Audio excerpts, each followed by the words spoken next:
Welcome to the InforMaven AI Update, a podcast for higher education administrators to discuss the practical use of AI and intelligent agents.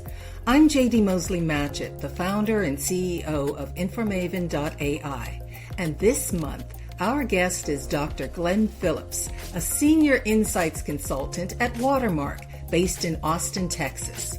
Please note, this interview does not constitute any endorsement or affiliation between Watermark and InforMaven. Hi, everyone. Welcome to this first episode of AI Updates, brought to you by InforMaven. And our first guest, our inaugural guest, is Dr. Glenn Phillips. Hi, JD. Thanks so much for having me. It is an honor to be the inaugural guest. Love it. Love it. Okay. I am going to read this bio because it is so terribly impressive. Glenn Allen Phillips is a senior insights consultant at Watermark, based in Austin, Texas. In his role, he works directly with client colleagues to discuss good practices in assessment and accreditation and suggest the use of integrated technology as appropriate. Prior to Watermark, Dr. Phillips served as the Director of Assessment at Howard University and the Acting Director of Assessment at the University of Texas at Arlington. His research interests include assessment and accreditation across institutional types, equity and assessment, the use of AI in assessment and accreditation, and the experiences of veterans in higher education. Dr. Phillips earned his PhD at Texas A&M University, and he splits his time between Texas and Washington, D.C. So, what do you do in Washington, D.C.? Are you a secret politician?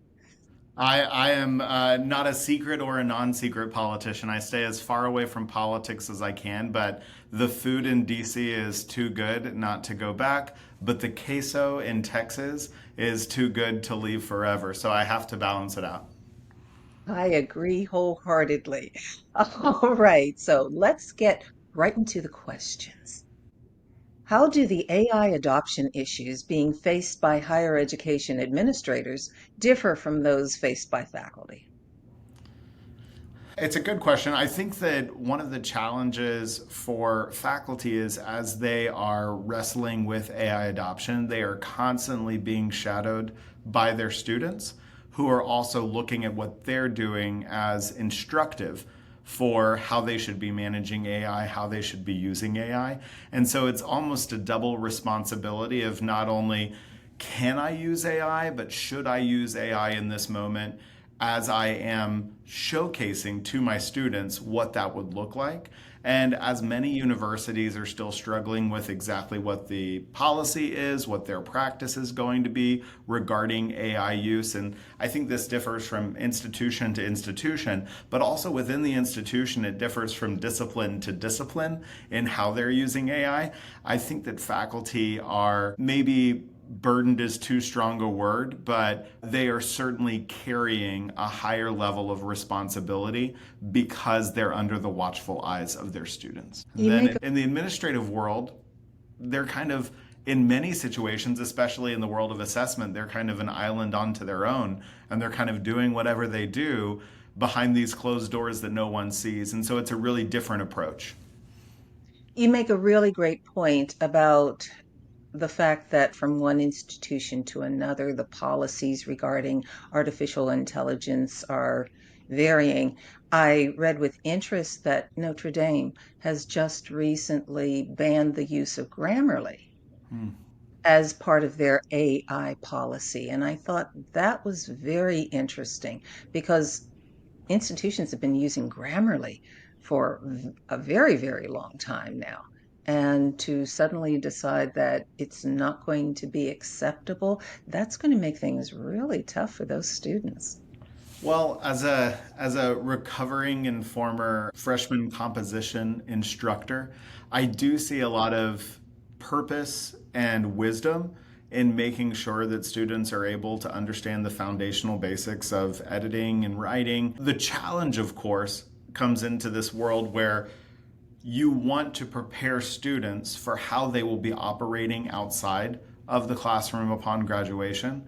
And so you don't want to create a strange world in which inside the institution they're not allowed to use calculators, but then everyone outside the institution is using calculators. Inside the institution, you can't use Grammarly, but wouldn't it be ironic if the email that was written or the policy that was written about banning Grammarly actually used Grammarly to make sure that it was a quality piece? So I think it's a balance of understanding that there are tools and there are times to use those tools.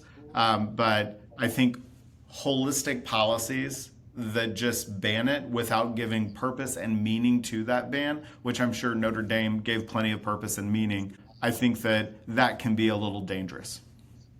It's true. Another thing that I find interesting, when I went to the NACADA conference in Pittsburgh, it's a conference for academic advisors. And so many of those individuals are not just advisors, but they're also faculty members. So now we've got this interesting dichotomy between when you are going to be using AI and when you're not going to be using AI, just based on the role that you have in the institution. Yeah. And I think that there's even some challenges in people making decisions about when they're going to use AI professionally or personally. And then when we decide we need to make these differentiators, right? Based on the kind of data that you're using, there may be some really clear restrictions about not being able to use AI. But it's challenging when you might use AI to organize your personal schedule every day, and then it makes sense to use AI to organize your professional schedule. But then, if there is a policy in place, you need to rethink how you approach that. So true. Okay, let's move on to the second question. So, what are some things that may be holding people back from embracing AI in their current positions? Well, I think there's a handful of things. I think that one of the main things that holds people back is just a misunderstanding of whether or not they're allowed to. A lot of people want permission. They want people to say it's okay to do this. In another life, I was a developmental mathematics instructor. And all of my students, I had to say at the beginning of whatever we were doing, you can use your calculator or you're not allowed to use calculator. I had to give them direction because they were just really hungry to understand what my expectations were. And I think generative AI in particular is interesting because it's so ubiquitous, but no one has really given anyone permission to do it. They haven't said you're allowed. And what happens is they don't get proper training. They don't collaborate with others to talk about how others are using AI. And then also, when they are using AI, they're often doing it in this kind of cone of shame that they don't want anyone to know that they used AI. And all that does is spur on this kind of additional people doing it in silence because they think, oh, well, my neighbor here, my hallmate doesn't use AI, so I shouldn't use AI. So I think that's one of the big challenges. And then obviously, when you're doing it by yourself, it leads to a lot of arrested development of AI expertise. You don't get to learn quickly if you have to do it in silence. This is true. So, what would you suggest that institutions do to either assist people or make sure that they understand what those parameters are so that there isn't that cone of shame? Well, I think one thing that can be done is once an institution has decided or defined what their policy is, or has often been mentioned, recognizes the policies at their institution that are already in place about using different technologies, and then clarify the ways that those policies apply to generative AI. Once it's clear what the expectations are and what's allowed and what's not allowed, that's when I think training sessions, professional development opportunities need to start popping up where it makes sense. And that can be done by discipline, that can be done by kind of the bucket of job that you're in, that there may be a really good use of AI when working with academic advisors. So let's get all the academic advisors together and train them, or anyone who's doing academic advising. There may be a really different approach if you're in the world of student affairs.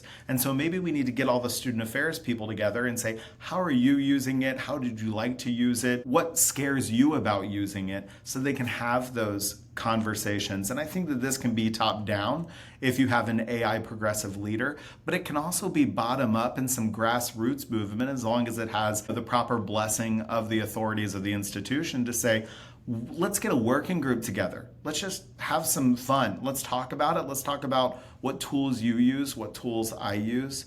And then once there's more opportunity for people to learn together and share together how they use I think it'll naturally start breeding more opportunity for AI use.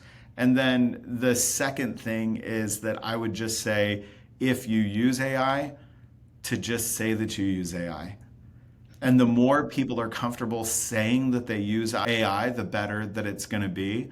And if you are ashamed to say that you used AI, you probably shouldn't be using AI for whatever you're ashamed of. Some of the advisors that I spoke with absolutely did come up and say that they were afraid. And I believe that a lot of the uncertainty that you talked about is part of that fear factor. But how can institutions really come up with good policies when generative AI keeps changing? I mean, everything is happening so quickly in this arena. And I think my best answer to that is to create a policy that in itself can adapt to changing conditions. We dealt with this quite a bit during the pandemic, when our policies suggested that we had to be present for certain things, or you had to have a wet signature on something. And then we transitioned to a point where a wet signature is no longer going to happen, and a committee where everyone is physically there is not going to happen. And so people had to adjust some of their policies to accommodate a changing world.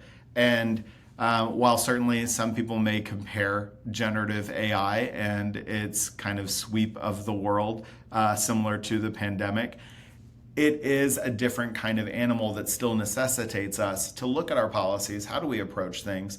And is this still the right way? And I think that institutions are not obliged to use generative AI in significant ways, but they are obliged to understand the potential possibilities and opportunities of AI and make a decision if that's something that they want to use at their institution, and certainly make that information available to students. And if they are restricting in some way, be clear about why, so that the student goes forward with at least new knowledge, if not a new skill set.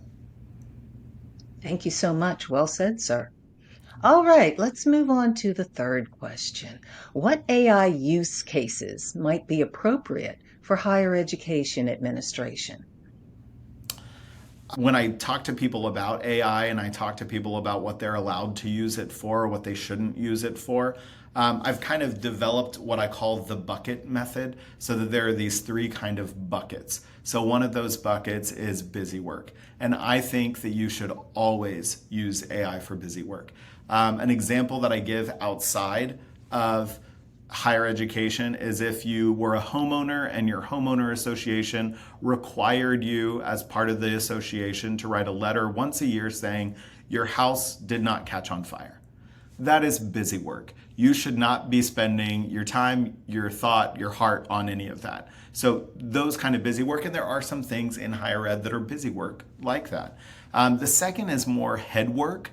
And head work is the kind of things that you may use AI to support, but you wouldn't just let AI write it and not even read it, right? You want to engage with it in a meaningful way, and it might give you a structure for something, an agenda for a meeting you're about to have. That might be head work, because it can create the agenda, and then you can go in and adjust it and say, I don't want to do this, I do want to do this, and have kind of a productive collaborative relationship with the generative AI. And then the third bucket, of course, is heart work. And these are the things that you would never let AI touch. These are maybe the kind of things you don't even want to do on a computer. You would rather use a quill dipped in a little pot of ink and write it on some papyrus, something like that. The things that are really, really special to you. The challenge with that kind of setup, that idea, is that what is hard work to you may be busy work to me. And what is busy work to me may be hard work to you. And if you don't believe me, just think about writing a letter of recommendation. Yes. For a new faculty member, their first request for a letter of recommendation, this is like, I am changing this student's life. I am guiding them on their path. Of course, I will write you a letter of recommendation. I will write 16 drafts of this letter of recommendation. It will be beautiful. Whereas maybe a professor who's a little further down the line who has written a few, they'll say something, as I was told when I asked my professor for a letter of recommendation upon graduation, and she said, why don't you do this? Why don't you write the letter of recommendation pretending that you're me, and then I'll do some quick edits and sign it. And so for her, it was, even though I do believe she cared about me, that was busy work. Whereas for when I wrote my first letter of recommendation for a student, it was absolutely hard work. So that's where the challenge comes in. Let's move on to the next question. For those folks who have never used AI, what advice would you give them to get started? My advice would just be to play. I think that when we are introduced to new technology, one of the things that we fail to do is just play and have fun with it and enjoy it. And there are some silly things out there that you can write a song, you can write a poem, you can make a picture, you can do a lot of things. I had a colleague who said that they had a child who always wanted to hear a new story every single night, and they just weren't creative and they couldn't make up a new story. And so they would go to AI and they'd say, write me a story about dragons, princesses, and LeBron James. And they would write a story about dragons, princesses, and LeBron James. And then they had a nighttime story. So have fun with it in very low stakes environments. And then you can start having conversations with yourself and maybe your community about the degree to which you want to use it in a higher stake environment. Another piece of advice that I would offer is people are very wisely concerned about putting things into AI that then become part of the large language model, especially if they don't have a specific account. Sometimes, even if they do have accounts where it says it's protected, my phone also says it doesn't listen to me, but here we are. And so I think in those circumstances, it's wise just to use kind of my rule of thumb, which is if you wouldn't comfortably put information on an outward facing website, don't put it in AI. So you would never put student data on an outward facing website. You never put financial data on an outward facing website. You never put conversations about board members' ethics on an outward facing website. So don't put it into AI. So that rule of thumb has served me pretty well. I like that. All right. And speaking of ethics, what can universities and colleges do to encourage ethical and efficient use of generative AI? I think one of the things that institutions can do to encourage ethical use is to encourage conversations about ethical use. It's not the kind of technology that anyone on a college campus has grown up with. We have ethical conversations about the use of computers because we now have, digital natives, people who grew up with computers, and so they've been having these conversations their whole lives, whereas folks like me who didn't grow up with the internet, we still have to have conversations about is that an ethical use of the internet? Should we use that? Should we not do that? Whereas for folks who are, dipped into it like the river Styx upon birth, they're all in it. This is all that they know. And there will come new generations that were born after generative AI that this is what they know. And I think part of it is understanding what we want to keep and what we're willing to part with, and leaning on our faculty for their knowledge of what's best for their students. So when a faculty member, even a faculty member at Notre Dame, says, we need to make sure that our students in freshman composition courses aren't using Grammarly, they're an expert in the field. They probably have a reason for that. I guarantee they would prefer that their students come with less edits, right? Because as someone who's graded many a paper, I would love to have perfect punctuation, perfect grammar, perfect syntax, but it's in engaging in that editing process that the students learn. And so I think that as we move forward, we need to be open to the opportunity of AI while simultaneously listening to the experts. And luckily, we work in higher education, and our halls are just teeming with experts on anything you'd want to be an expert in. And so it's not an easy balance sometimes, and there'll certainly be conversations where it goes one way or the other, but I think that's the key. Well, considering that you're an expert with respect to accreditation and assessment, how do you start those discussions? Who do you have those discussions with? Because we tend to think of assessment and accreditation as being the laws drafted in stone and they're immutable. So, how do we start having those discussions? Where do we go? Well, I think part of it is understanding what AI is and what it's doing. A great example would be that for many discipline level or institutional self studies, institutions will hire someone to help read, maybe in some cases even to help write. Consultants are paid well and they're all over the place, and they support people going through these processes because we know these are high stakes processes. And then if you then say, can I use AI for this? They would say, oh, that's unethical because you're not writing it yourself. But it's okay to pay someone to come in and write it. And so I think partially for me, it's also an equity issue because not all institutions are resourced in a way where they can pay someone to write their accreditation report or to organize their accreditation report or to edit their accreditation report. What if now we have a tool that levels that playing field a bit and gives them the opportunity to do that? That's exciting. And so I think that when it comes to accreditation specifically, not a lot of the accrediting agencies have rules that they've created about using or not using AI.